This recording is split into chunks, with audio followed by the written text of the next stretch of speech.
What's up guys, and welcome back to another episode of the Realistic Career Mode. It's episode number 95. We start today's stuff with the injury details for Ansu Fati, and as you can see, it is a hyperextended knee. It's a 4-week injury, and what a season Fati has had. 23 goals in 24 games in La Liga, 25 and 31 in all competitions. As we know, he's been our star player this season, our best player, no doubt about it, been outdone for a month. So massive blow. He's given some massive games as well. Second leg of the Champions League, last 16 against Spurs, Copa del Rey semi-final, second leg against Real Madrid, the El Clasico against Real Madrid in La Liga. He'll probably miss the Atletico Madrid game next month as well. So one of the biggest times of the season, and Fati, our best player, is going to miss all of those games. So gutted about that. But the good thing is knowing his replacement is not a step down. Yeah, Mikel Oyarzabal, who is also 91 overall, now comes into the first 11. I put Garcia Marin, who we signed from Inter Milan, on the bench. And this is the benefit of having just insane squad depth. I see where I went wrong in Season 1 with Arsenal. We were trophyless in that season. That's where we went wrong. We had such an amazing first 11, but there was such little depth. So we did have an injury crisis, or we did have some injuries happening. We didn't have anyone to come in and cover and not be too much of a step down. But with this Barcelona team, with the depth we've got, yes, Fati's injury is a bad one. Yes, we'd much rather have him, but it's not too big of a blow, knowing that the guy coming in is basically just as good in terms of rating, at least. Still, for the first game of today's episode was indeed El Clasico 1 of El Clasico 2, Real Madrid here in La Liga. As we know, this season they have had a very underwhelming season, this campaign. Also, they won the domestic, I think it was the domestic treble they won last season, the Supercopa, the Copa del Rey, and of course they won La Liga as well. But heading into this season, the Barcelona board gave us a monster budget. They gave me the free reign to do what I want, and they said it's time to make Barcelona the best team in Spain, make us the kings of Spain once again. So this season, with us being top of the table, I keep on saying it, we lost on match day 1, ever since then undefeated.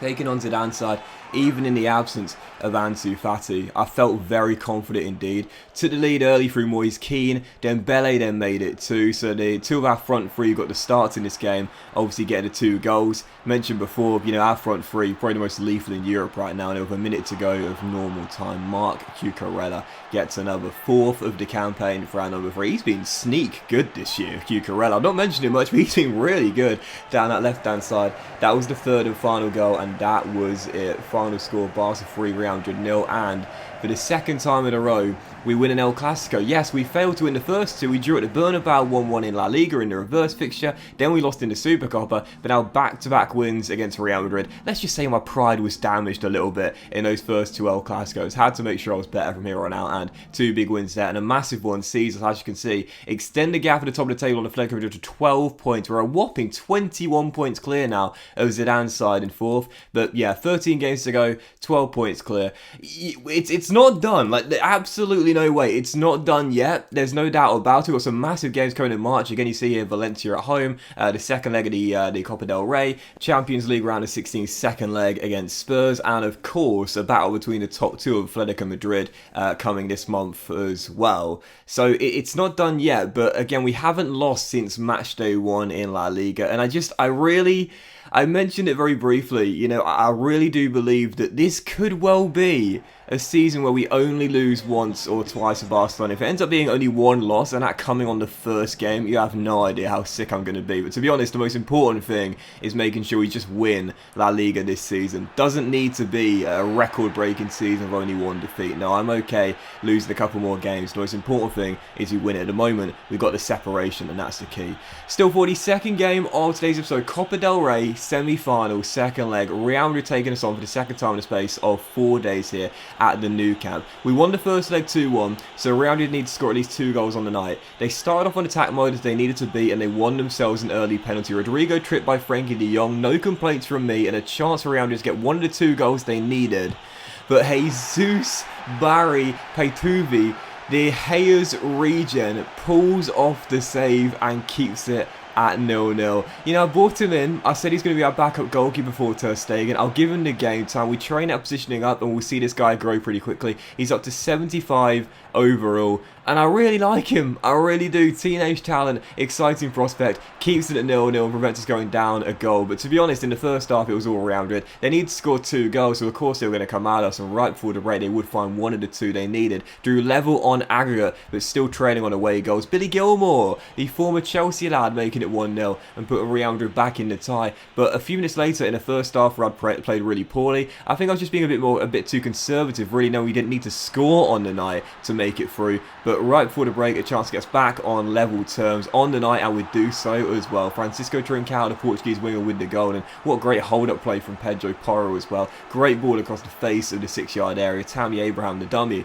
and a great finish by Trincao at the backstick to make it 1-1. So yeah, back to a 1-goal lead on aggregate. Didn't change things though, really, for Real Madrid. They still need to score regardless, but it gave us a cushion. And 20 minutes after the restart, a chance to get in front for the first time of the night, turn the game on its head, and we do so as well. That man, once again, Trincao, stepping in from the right, shooting with the left. And I talked about squad depth at the start of the episode here. We've got an 87 rated winger in Francisco Trincao who struggles to get meaningful game time in this team. That just goes to show you the quality we've got in this Barcelona team. So coming from behind to lead 2-1, and it was a game where, again, Madrid got a lot of chances. Zidane's side put me under a lot of pressure, but Jesus made some really good saves. Another one there towards the end from the young teenage talent, as we held on for the comeback victory. 2-1 against Real Madrid. We win both legs by the same scoreline, so 4-2 on aggregate, and we are through to our first cup final with Barcelona, avenging our demons after being knocked out by Real Madrid in the Supercopa, and will be taking on, fittingly, Atletico Madrid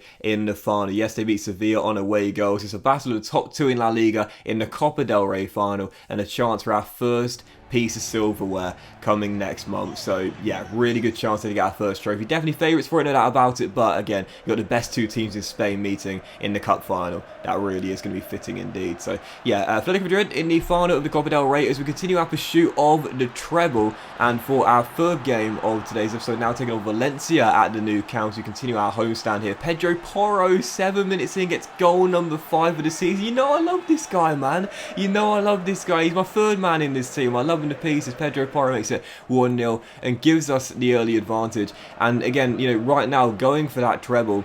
Obviously, the board have asked us to win it this season in our first year with Barcelona. We know how difficult that's going to be. Last year, we won a domestic double with Arsenal. It's definitely possible with this elite Barcelona team, but it is going to be difficult. The most important thing to me is we win at least 2 trophies this season. I would say 1 wouldn't be disastrous. At least there's something in the cabinet after Barca had a trophy of the season last year. They'll take 1 trophy over nothing, of course, everyone would, but I'm hoping we can win at least 2. And if it's a domestic double, you know, Copa del Rey and La Liga, if it's La Liga and Champions League, I don't mind. I think La Liga is probably going to be included regardless, but even so, in La Liga right now, we are indeed on a crusade. No Ansu Fati, but at the moment, no problem. Moise Keane banging a brace in this game to go alongside Pedro Porro as we were 3-0 up on Valencia, and then 19 minutes after the restart, a chance to make it 4. De La Fuente off the bench holds it up, rolls through Cucurella, and again, I really haven't mentioned this guy much this season, but as good as Pedro Porro's been on the right, Cucurella's been probably just as good on the left. Well, maybe not just as good, but still very important indeed. 5th goal of the season,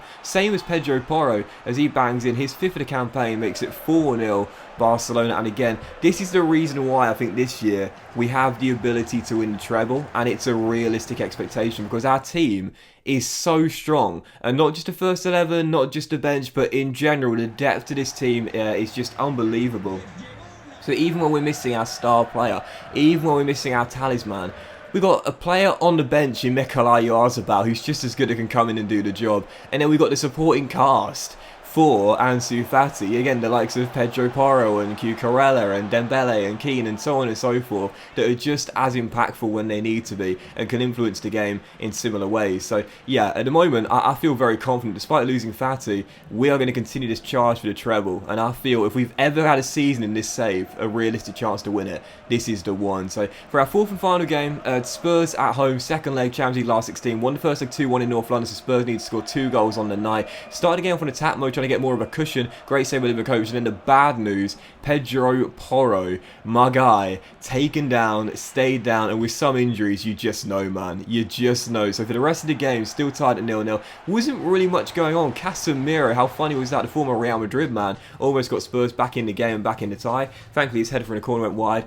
So the game finished 0-0. Our first goalless draw as Barcelona manager. Not the most exciting, but it didn't matter to me because we are through to the Champions League quarterfinals. But the bad news was this. I said sometimes you just know with injuries. We seem to get one ACL every single season, and finally it happens in our first year of Barcelona. 6 goals and 10 assists in 31 games. He's growing a rating to 88 overall. He's my guy. I love him, Pedro Porro, but now done for this season. 7-month injury, ACL, but again, we've got the depth to cover. That's the most important thing. 12 games to go in the Liga, still firmly top double-digit lead, and treble dreams, despite the injuries, are still on. But that was this episode of the Realistic Career Mode, guys. A big thank you for watching. Hope you have enjoyed it. And if you enjoyed today's episode, then please do drop a like. Much love to you all. Have a fantastic day. And I'll see you for the next episode of the Realistic CM very soon.